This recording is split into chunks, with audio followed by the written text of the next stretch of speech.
Welcome to a mystery episode of the Dead But Still Drunk podcast. My name is Frank, and I'm here today with a very special guest. Say hello. Hello. Who are you? I am Lexi. I am not an admin, but I am frequently on our She's our part of the family.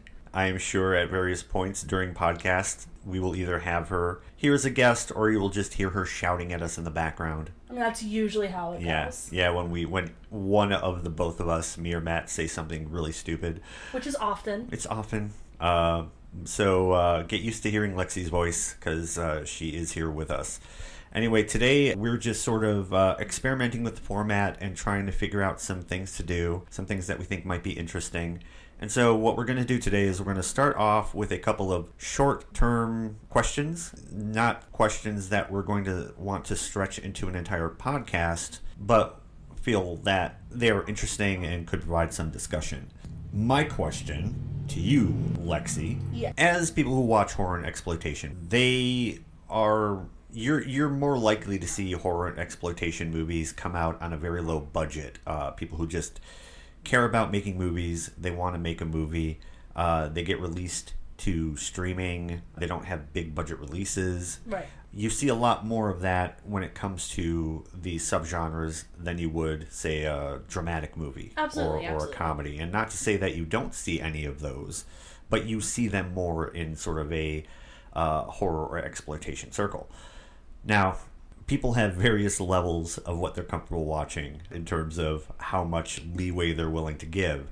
And I think what my question is, if you pop on something that's sort of a bargain basement horror movie, or at least just a horror movie that you've never heard of and you don't know what it's about, you just kind of want to watch something, how much time do you give it before you realize that this movie is a complete piece of shit and I need to turn it off? Or do you turn it off? Or do you watch it all the way through all the time?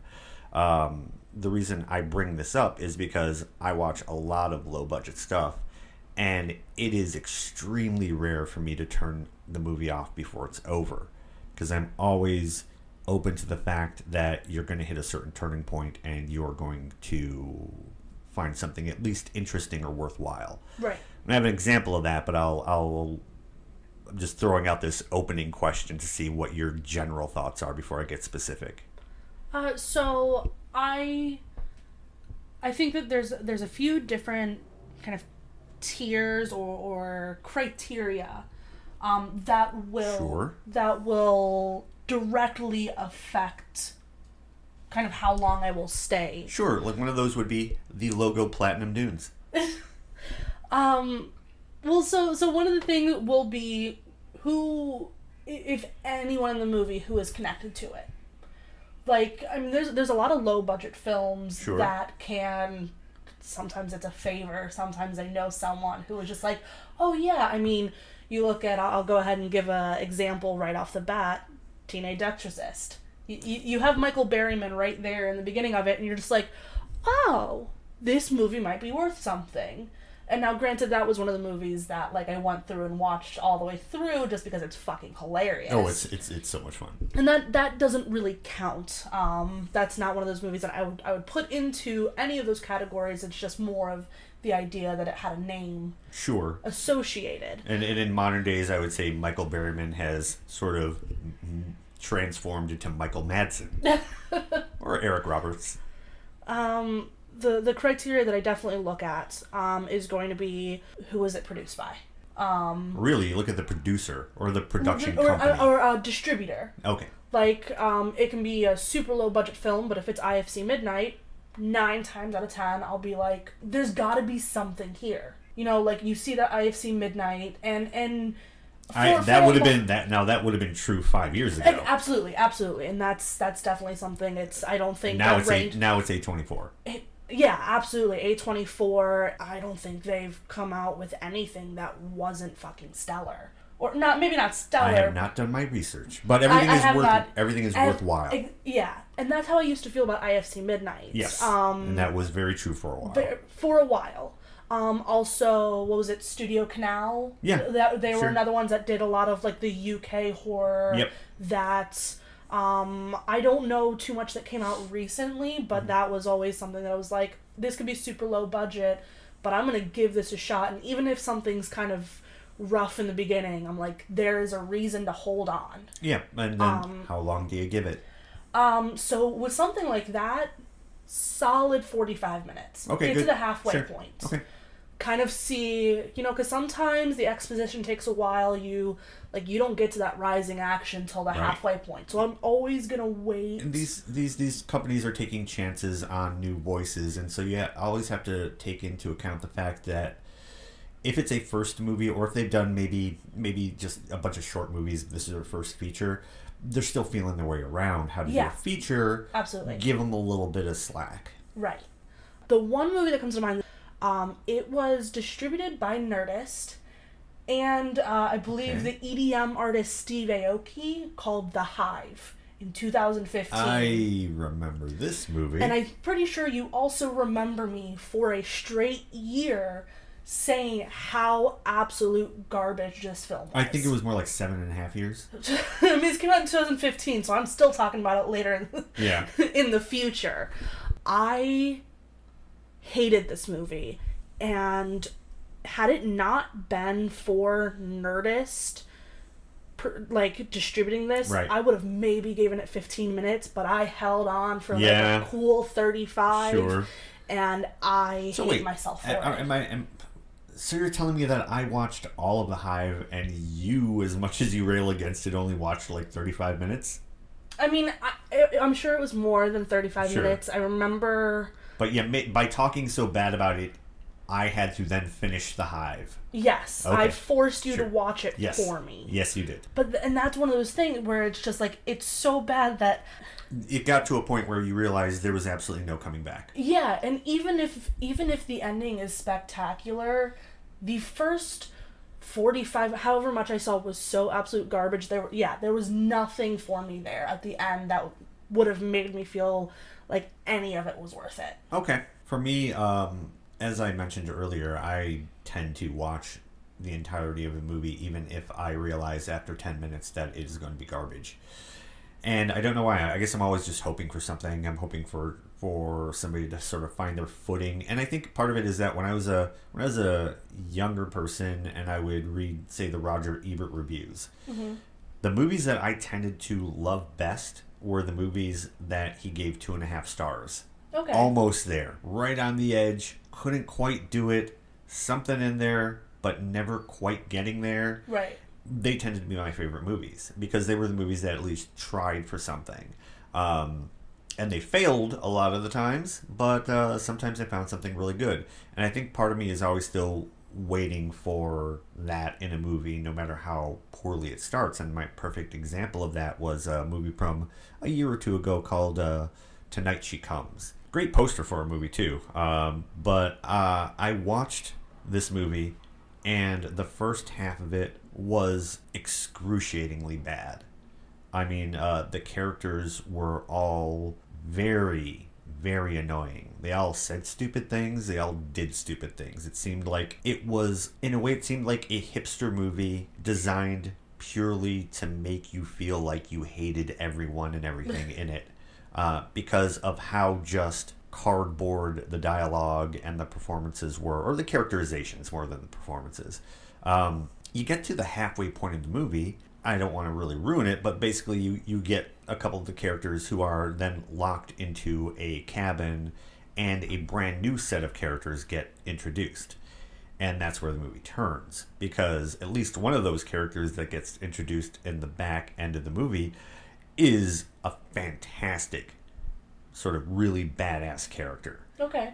Who sort of takes control of the situation and knows what's going on and will do what needs to be done amongst this collection of idiots. I also did enjoy the fact that anyone who was you were thinking in the first 45 minutes was going to go on to be like a traditional movie hero was just revealed to be the worst type of person ever. Right. And so in that back end of that movie, it made me sort of rethink the first half of it and sort of see what the actual vision for the movie was. I can't expect anyone to sit through 45 minutes of just ridiculous bad stuff to get to the good stuff. But if you're like me and you just watch everything all the way through, then you're going to find a nice surprise in the back end of that. Okay. I don't think I have enough hope Sure. or enough willpower to make it that long just for that little bit of payoff. But I will, again, I'm saying it's 50-50. Okay. So it's not 5 minutes of payoff. Okay. It's the back end. It's the back half of the movie. Gotcha. Yeah. Okay. Yeah. No. For 50-50, yeah, absolutely. But that first half is really bad. But you see, and that's kind of where I was going with the, like, I will wait at least 45 minutes because if I start to see that, yeah, absolutely. But if I get to that 45-50 minute point, I'm halfway through, or even, you know, some of the low budget ones that are closer to 120 minutes, like, you know, if I start to see that, then definitely. But Sure. if I'm there and it's not there yet, then I cannot even convince myself. Well, sure. Well, that I mean, this is not a question for this particular podcast, but maybe in the future we could talk about this, is starting a movie and looking at that running time and prejudging the movie based on the running time. I do that. I also am really bad at, like, having, like, when I have to get up and go to the bathroom or something, and I feel like, if I feel like I'm at the climax and, oh, look, there's 15 minutes left in the movie. But if it's like, I feel like I'm at the climax and there's like an hour left, I'm like, oh, okay, so what you're going to tell me is they're going to be pandering for the next fucking hour. Okay. All right. Yeah, I prejudge hard, like, especially if I'm pausing halfway through and I already feel like I know the end of this movie. Sure. I mean, there are, of course, exceptions. Like, I think we're not talking about it in this show, but we recently all saw Hereditary, and that clocks in at a bit over 2 hours, right around 2 hours. Yeah, right around 2 hours, and I feel like. But see, that's the outlier, because I don't feel like that's too much for that movie. But I will say, normally, if I would start a movie and look at the running time and go, oh, gee, an hour 50, right, for a horror movie, right. And then I'm immediately going, no, there's going to be some stretches in here. Yeah, absolutely. I feel like I am one of those people who I do like 2+ hour movies, but not for horror movies. Right. We can always bring up, oh my lord, what was that movie that had such a great trailer and ended up being like 2.5 hours long? Oh, with that Dane DeHaan kid who looks weird. Oh, Cure for Wellness. Cure for Wellness, the thank movie you. that I, as well as Matt, have never seen fully because we fall asleep at the 45-minute mark every single time. There's no reason that movie should be 2.5 hours. There's absolutely no reason. Like, I've woken up and seen the ending and been like, oh, I can piece everything that happened together, and then finding out there was an hour in between what I remember and what happened. I'm just like, fucking why? Because Gore Verbinski created Pirates of the Caribbean, the movie series. Oh, jeez. And he can do whatever he wants now, so. Oh, man. Yeah, no, like, there's movies like that it's... egregious. Well, also, if you already know what the ending is, and then you're just like, I'm just waiting for it at this point. Yep. This is just a waiting game. Right. There have been, I'm not going to lie, there have been times where I've just fast forwarded through 30 minutes of a movie just to get the end, just so I can be like, ha, I was right. There you go. All right. So I think we've spent enough time talking about that. And of course, I'm sure it's something that as we're just starting out, you're going to kind of figure out each of our various quirks and the things that sort of nag at us and the things that we love, even though we shouldn't. So I'm sure a lot of this stuff will be coming up again at various points. But I think that's enough for that one now. So we're going to switch it over. And Lexi, I believe you have a question. I do. So my question is, if you were to go through one director's entire filmography, but you could only watch 5 minutes of each movie. Right. What would be the defining characteristics that let you know, like, who the director is? Okay. No. I know what yours is, right. And so I'm gonna give you most of the floor to talk about because I think you have a much more interesting choice than I do. Because mine is very basic. I mean, this is a horror podcast, and I have to say it is probably John Carpenter. Okay. And the reason is because he used Dean Cundey as a cinematographer for many of his movies. And if there's one thing I can spot, it's some Dean Cundey cinematography. There's just something very comfortable and feels like I'm watching a large canvas story, even though it's generally shot at night and generally focused on very dark things. I always feel like I'm being shown a comfortable, spooky, ghosty world when he shoots through his camera. And also the fact that John Carpenter loves to score his movies, and he has a very specific sound. I think if you put on any John Carpenter movie for 5 minutes, I'll be able to tell that it's John Carpenter. Right. You know. But I think your answer has a lot more involved to it, which I didn't even realize until you told me about it, and I was starting to think about it, going, yeah, I think she's right. My director would be John Fincher. Oh my god, I love John Fincher. Okay. I think he didn't he direct The Network Social, an asylum joint? Okay, let me start this over again. No, that's staying in. Oh, fuck me. So my director would be David Fincher. He is my favorite director. Not only just because, serial killer movies and stylized serial killer movies are my favorite, but also just because of his style. So you can tell that it's Fincher, not only because, soundtrack. He does use a lot, especially with, Trent Reznor. No, keep in mind, I'm going to be saying a lot of sure on this. I could not pick out a David Fincher movie from 5 minutes at all. I think it could just be because, I have watched all of them 1,500 times, with maybe the exception of this is why I like your answer, because, I believe everything you're saying. I'm also like, I would have no clue.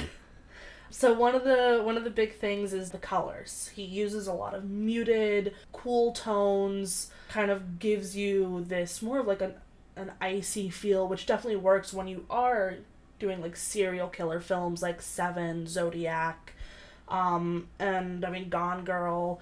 And then you also look at The Game and Alien 3. When he did that episode of David Fincher's Sesame Street, that was the most surprising one. It really was. Yeah. I mean, when he turned Elmo blue, that was just fucking insane.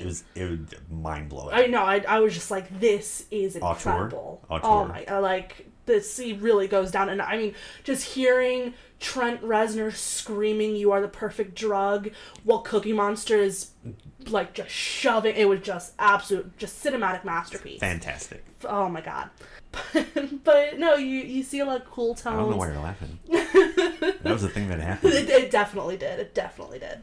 Using a lot of icy tones to make you feel cold, to make you feel distant. Everything in all of his movies are not just about the characters, but what's going on around them. And especially with Seven, that is such a dark and bloody film. And also the look that he chose for that defined mostly straight to video, but not only that, but a lot of the gritty sort of crime movies that came for a good. They were. The peak was about the 5-year period after that, but you still see that influence. Right. That's what makes it feel so much more. It makes it feel less like a Hollywood production and more like just a gritty movie. Sure. About a serial killer. So, and then one of the other big things is just his camera work. He really likes to show dominance through his camera work. A lot of conversations are done from different angles to kind of show, who's talking and are they talking down to someone? Are they being talked down to someone? His camera is another person. Okay. Sure, there's aerial views and there's pans and stuff like that, but a lot of it is looking outside from a window, but it's not another, you're watching this all unfold as you're just another person. It shows a lot of another side to the character without dialogue. And this is, again, where I'm going to ask you for help on this, just because I haven't really studied David Fincher as a director. Now, there's always been classes and a theory behind how to shoot a scene. If you want to show dominance, it's always going to be a low angle looking up. If you want to show the opposite, then you just go high angle and somebody looks weak. Right. Now, is he just doing this over and over again, or does he have a new spin on it? Does he have a new take on it? What makes his version of this different than what was taught in a film class in the 40s? The thing that he's doing differently is, like, he's doing it multiple times in one scene. Are the dynamics shifting within the scene? Yes. And that's it. Yeah, that's the point that I was, like, gonna get to. Yeah, so when I say he's doing it, the dominance will shift between people. I see. Okay. Believe it's every frame in picture. I'll have to look up their exact name in there. Okay. He actually does this really great breakdown of the scene in 7. I believe it's when Morgan Freeman wants to leave the case, Brad Pitt wants to keep doing the case, and the captain is like, just fuck it all. Yeah. And it starts off with the captain. He is the captain. He has dominance. And then Morgan Freeman gets the dominance. And never really does Brad Pitt get the dominance, but it's just kind of this way of... I'd have to show you the scene. It's really great. I don't know. It's hard to, like, pull out because we didn't really do, like, a lot of research. This is just kind of, like, shooting the shit here. For me to, like, come out and be like, well, at minute 42 and 9 seconds this happened. Sure. But there's a lot of things in my mind. I remember a lot in, like, the game where a lot of it is almost like the camera is making you feel, is this part of the game? Is he crazy? That's a good point. Is it, like... Sure. Yeah. And that camera shifts a lot because I feel like he wants you to also be like, what is happening? Right.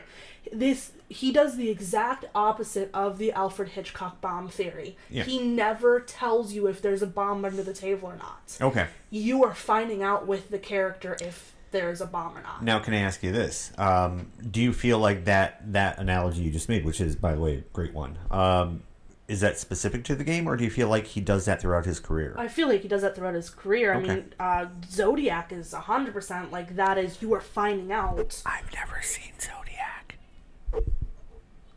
I am giving a very concerned look right now. Yeah. I'm not a true crime guy.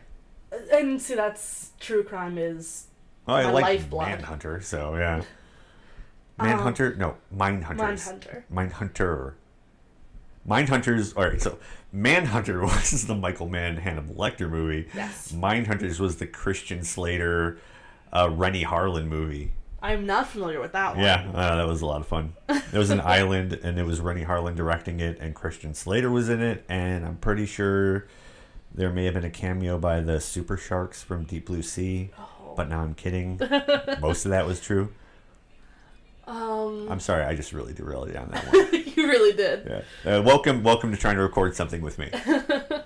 Yeah, like... So you think that visual style that he exhibited in the game of never showing the bomb under the table is something that has happened, that he has purposefully done throughout his career? Oh, absolutely. I mean, and I know I keep going back to 7, but also I should point out 7 is my favorite movie of all time. So you might talk about it a couple times. You never know what's in the box. Oh, you know what's in the box. Do you know what's in the box before he starts screaming what's in the box? Yes. Do you, though? You anticipate knowing what's in the box. You anticipate it, but there is nothing that ever tells you point blank. Oh no, there's not. You're right. You're absolutely right. So you think there might be a bomb on the table, except for when Kevin Spacey then says, "I had to take off her head." But that's exactly what I mean. It's not until it's completely handed to you on a platter, or a box, or under the table. Yes. And he does that a lot. So, I mean, and granted, that's not the same feeling of, like, this just... Yeah, you know, he doesn't really do the whole, is he going crazy or not? Like, this is definitely happening. Sure. But it's definitely he gives this idea of, like, maybe you're watching Brad Pitt go through this and just being like he puts you on edge, especially when you're watching... One of my favorite things is... You are watching that truck when you anticipate that there is a body part in there, or his wife, you anticipate that there is something horrible, And you watch that car drive up that dirt road for a long period of time, stretching out that tension. You really and so that's one of those like his aerial shots, but you're also like you're feeling that tension with him, and so that's what he does with his camera work. His camera work is about creating a whole nother feeling. Okay. So yeah, that was my really fucking long-winded answer. No, but I think we got to some good. I think we got some good things out there with it, though. Especially for someone like me who had never really thought about. I mean, David Fincher is a good director. I mean, to be honest, I haven't really thought about his style, right? Very much, except that he makes good movies, right? So yeah, that was good. So we're going to take a quick break for a word from our sponsor. We have absolutely no sponsors, so we're just going to take a quick break. Please sponsor us. Somebody sponsor us. I need money. Yeah. And we'll be back and have a larger topic, if I can say the word topic. We can have topic? Oh, you're the one who says especially, so. I've never said especially. You said it twice. Did I fucking really? Twice. Oh God, kill me. So we'll be back after a short break. Espresso, so I can say especially. Our break is going to be us trying to figure out how to say basic words. What was the word that I kept trying to vehemently? You're still throwing an extra N, like EN in there. Vehemently. It just doesn't sound right. Vehemently. No, that is wrong. That is very wrong. We're also, by the way, we're not only a horror movie podcast, but I am going to grammar the hell out of all of you people. Even though I can't say topic correctly for some reason.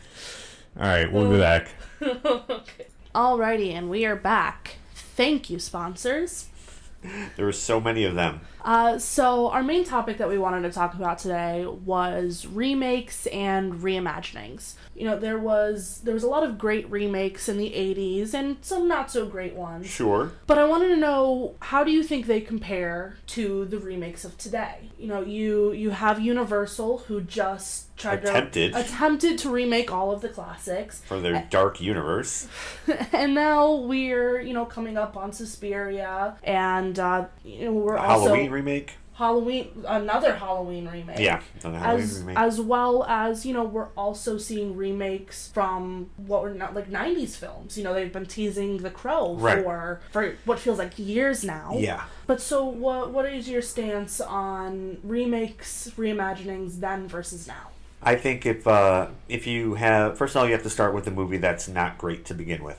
I think if you look at something like, when you talk about the golden age of 80s remakes, of which there weren't a ton, but the ones that were done were actually pretty good. If you factor in The Thing, The Fly, The Blob. Right. Those are kind of held up as sometimes the more ultimate versions of those original stories. Yeah, absolutely. And it's because they each picked stories that were inherently silly and did something completely different with them. What we're seeing since then is an attempt to take what are already sort of beloved classics and just update them with either more gore, more sex, less gore, less sex, and not really change much else about them. Right. And so I think if you're going to do something where you're going to reimagine or remake something, you keep your bare bones and then just try to tell a newer and more interesting story, as opposed to, we're just going to give you all the bits you remember. So, like, as you said, there are a lot of actually pretty good, if not really great, you brought up The Fly, The Thing, which are definitely better than their formers. Right. So what I more wanted to focus on is the really horrible remakes and reimaginings of the recent years. What are we talking about recent? Are we going back to those Black Christmas sorority house days? I'm looking at basically the last 18 years. Okay. And there were some not so great. I mean, you did bring up, Frankenhooker. It's obviously not a remake of Bride, but it's in a way a reimagining. Sure. I mean, I obviously think it's so much better than it's I love Frankenhooker. But no, like I think of the Friday the 13th, and I mean, like you said, we now have multiple not even just sequels, but remakes of Halloween. We now have multiple excruciating remakes and reimaginings of Texas Chainsaw. Sure. I can think of a couple, but have there been any in the last 18 years that made you just go, oh, I think they got it right this time? Oh, yeah. Yeah, and what would some of those be? Maniac. Okay, with the Elijah Wood. I saw a lot of merit in the original, but I do agree with you wholeheartedly. Right. American Werewolf in Paris? I'm kidding on that one. No, really, I mean, that really is one that, Maniac is one that sticks out because it did exactly what I was talking about earlier, where, and I think this is a slightly different thing. I mean, we're talking about a whole other decade from when we were remaking stuff like The Thing and The Fly. I mean, those movies are inherently going to be kind of silly by today's standards. Right. Whereas Maniac was a very dark and serious movie in the early 80s. And so what they did is they kept the dark and serious tone. They just changed everything about the character and the point of view, or most things. I mean, because there were some callbacks, and they tried something different with it that sets it apart, so that when you watch it, if you don't know that this is a Maniac remake, you're still very interested in what's going on. Right. It's not resting its laurels on, oh, the only joy you're going to get from this is from... If you've seen the original. Yeah, is from like picking out these Easter eggs from the original. Right. And I think that's really key to being successful. Something I wanted to ask you is mention some of the remakes, even if you take off The Thing and The Fly, which are probably the two best, and you get into The Blob, which I feel is also really good. There's also a couple other remakes of earlier movies that we found in the 80s that I don't quite remember that well. Like, I know there was Invaders from Mars that got done.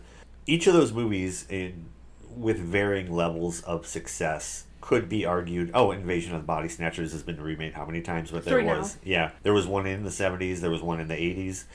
So, and it's still going. Wasn't there another one in the early aughts just called Body Snatchers? No, Body Snatchers was the 80s one by Abel Ferrara, or that might have been 90 or something. Because 80s was the one with Jeff Goldblum and... That was 70s. You are 100% right, and I am very wrong. That's okay. The Invasion was the more recent one with Daniel Craig and Nicole Kidman.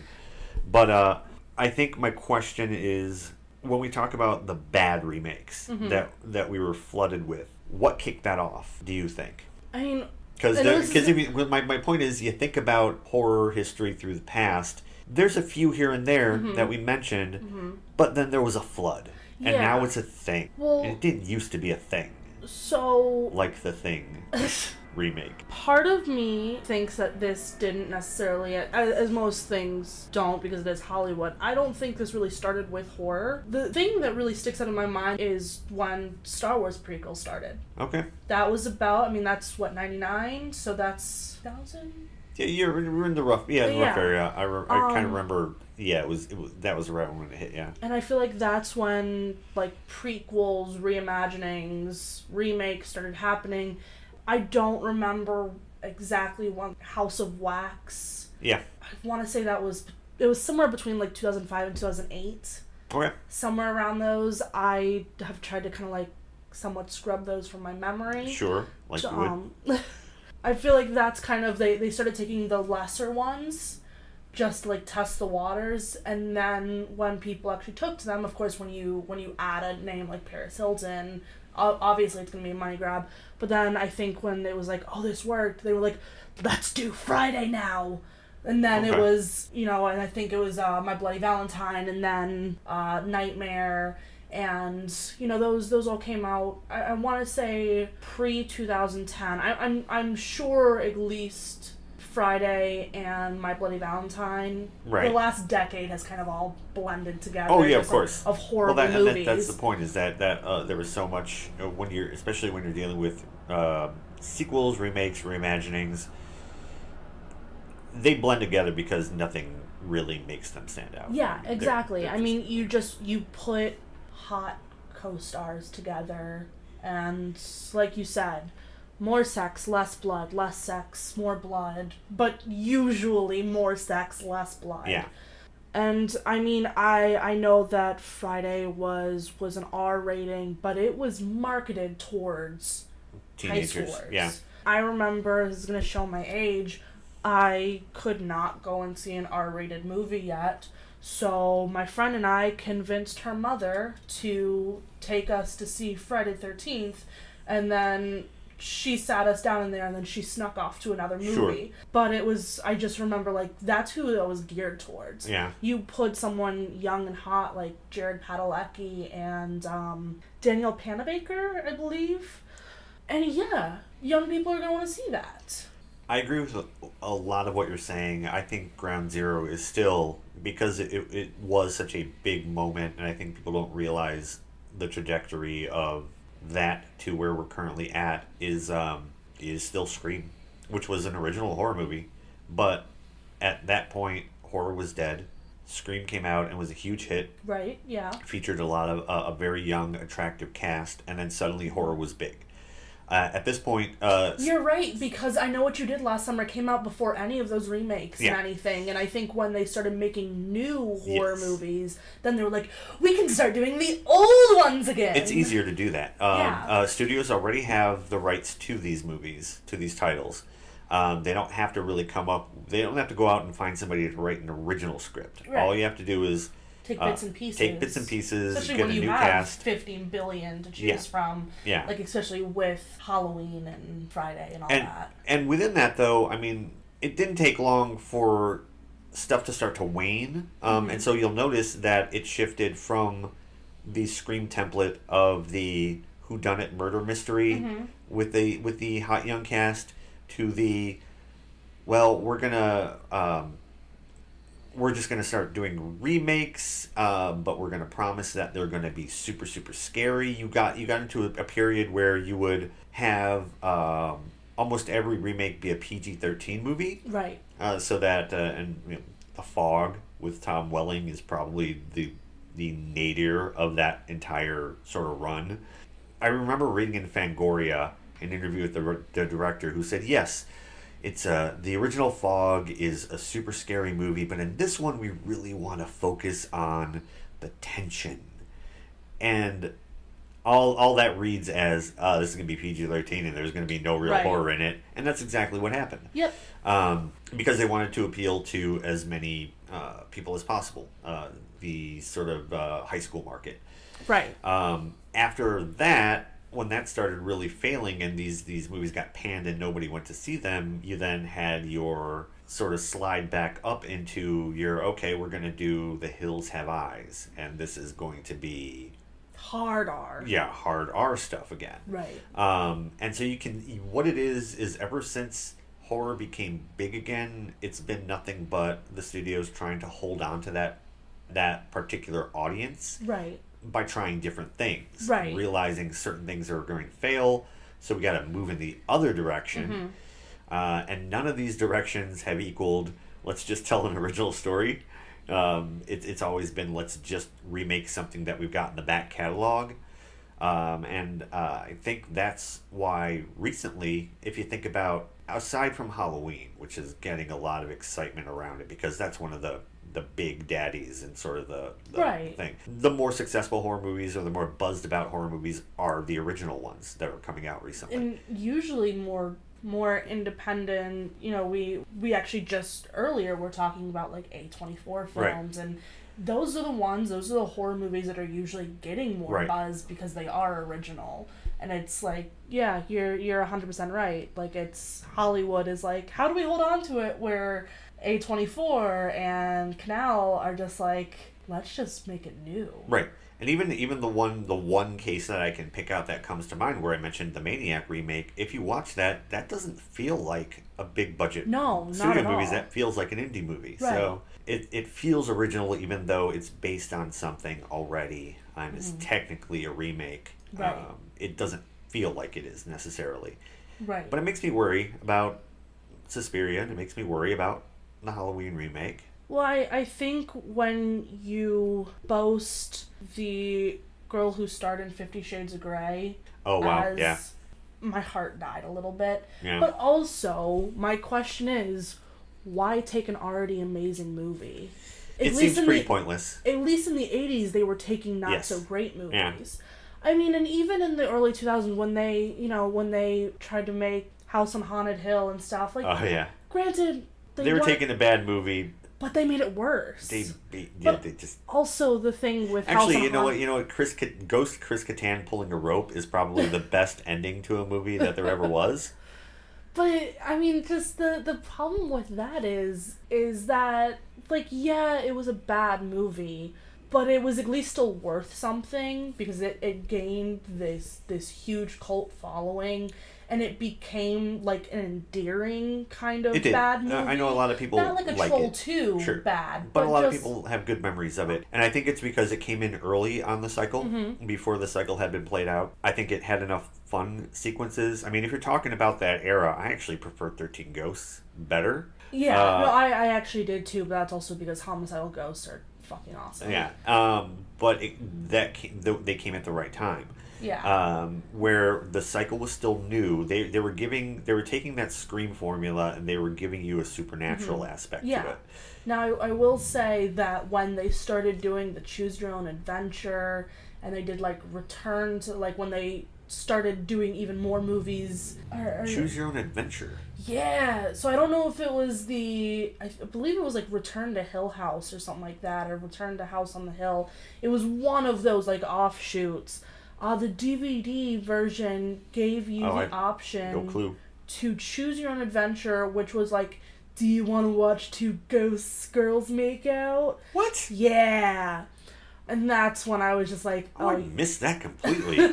I would have picked yes to that question. But yeah, no, like I could be remembering this wrong, but I don't think I am. Speaking of, taking older movies that weren't so great, they remade The Haunting. Yeah. Which is a masterpiece. Yeah. I mean, you're smiling like you don't agree with me, but I think the original The Haunting is a fucking masterpiece. I do. I'm just thinking about how terrible the remake was. So bad. It just makes me want to laugh when I start thinking about that lion's head coming down and it's all about family, Dad. Ugh. Like, I mean, you already had so many reimaginings come out, like Legend of the Hell House. Legend of Hell House is my preferred version. Mine too. A lot of people will not agree with me on that, but that is my preferred, like, besides for the original, what it's kind of based off of. Yeah. It's an offshoot. It goes under a different name, but it's an offshoot. I loved it. Yeah. And a lot of people were just like, oh, it's too much. I was like, they changed it enough. Right. But you knew exactly what you were going into. You knew you were going into a... House on Haunted Hill, The Haunting. Yeah. It just kind of boggles my mind that not only would you remake great movies, but you do them so poorly, and even after you keep doing them so poorly, you just keep doing them. Yeah. Especially when you do have these new films doing so well, it's like, take a fucking hint. Sure. Yeah, it's like, I guess I have at least a modicum of hope that the Halloween continuation, I guess is what that's coming out, is at least a continuation. Right. So there might be some meat in that right. still to be explored, but if you're just going to remake Suspiria, what are you going to give me? Like, what are you even going to give me? It looks like you're getting the exact opposite because, I mean, just the trailer alone, it looks like the most bleak, blue, and somber, where the whole part of the really defining thing of Suspiria is like... Suspiria was a great movie, by the way.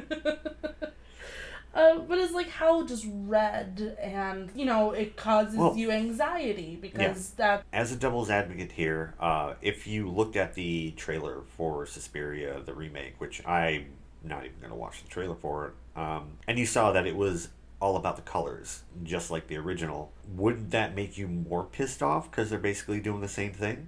At least if they're making it bleak and blue and non-colorful, you're hoping maybe they're focusing on a different aspect. Okay. Whereas if it's just about the colors again, then it's the exact same movie, which it'll probably turn out to be, but just darker. But well, I think in my mind, I think they're going to do a shot for shot anyways. Yeah. Like, just in my mind, it looks like they're going to do a shot for shot.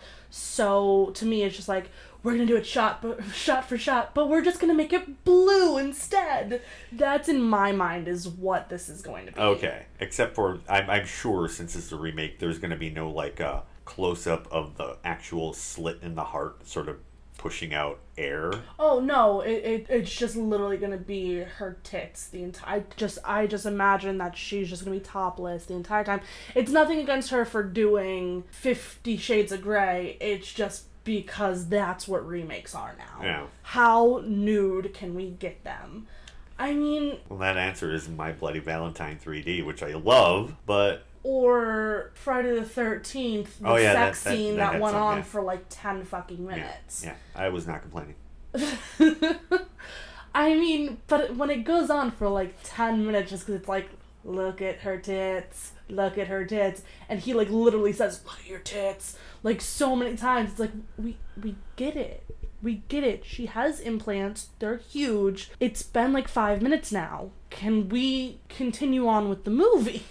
Like, at what point did we go from Friday the 13th to softcore porn? I know that, like, occasionally the movies straddle that line. Or Part 5 did, yeah. But a remake that's just like, this is just softcore, man.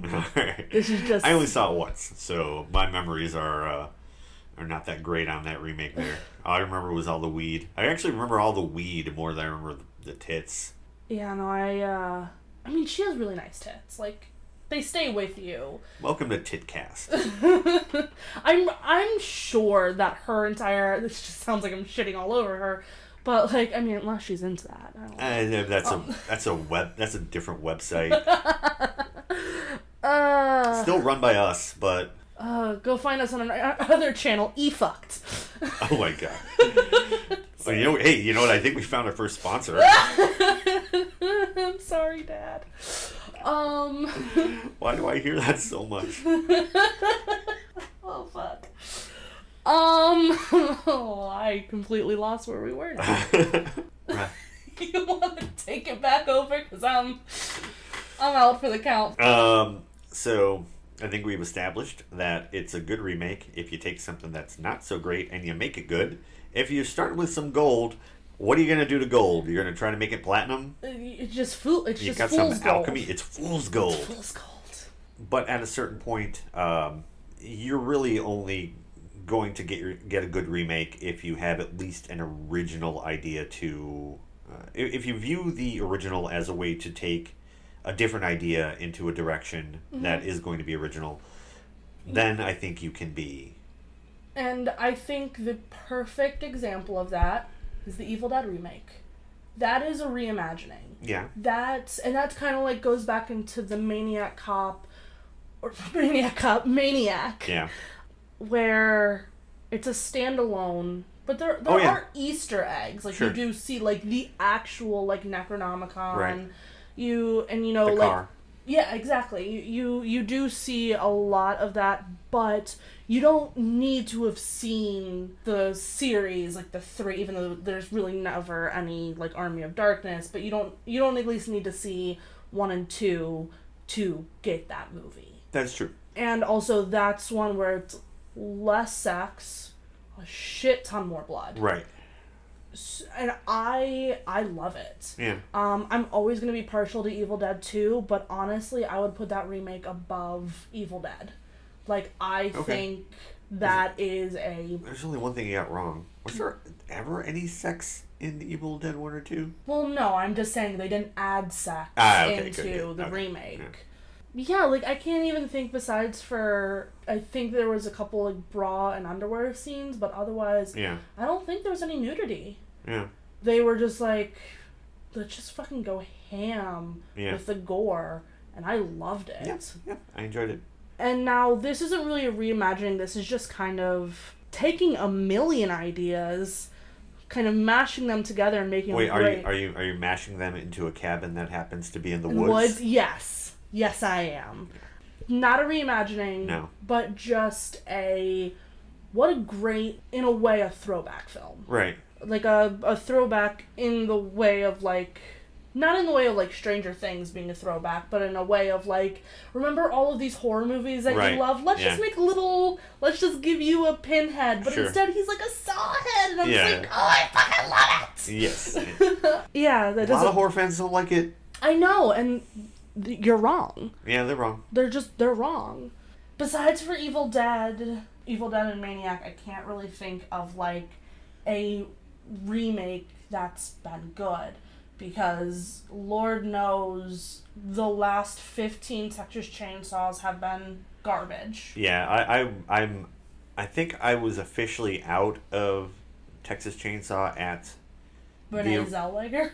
Before that, the original third one.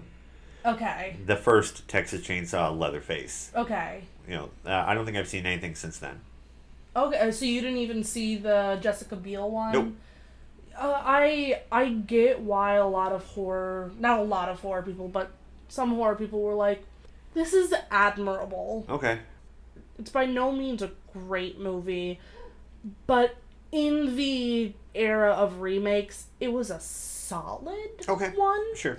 It's not great, but everything other than that gets, like, a little, like, golf clap. Yeah.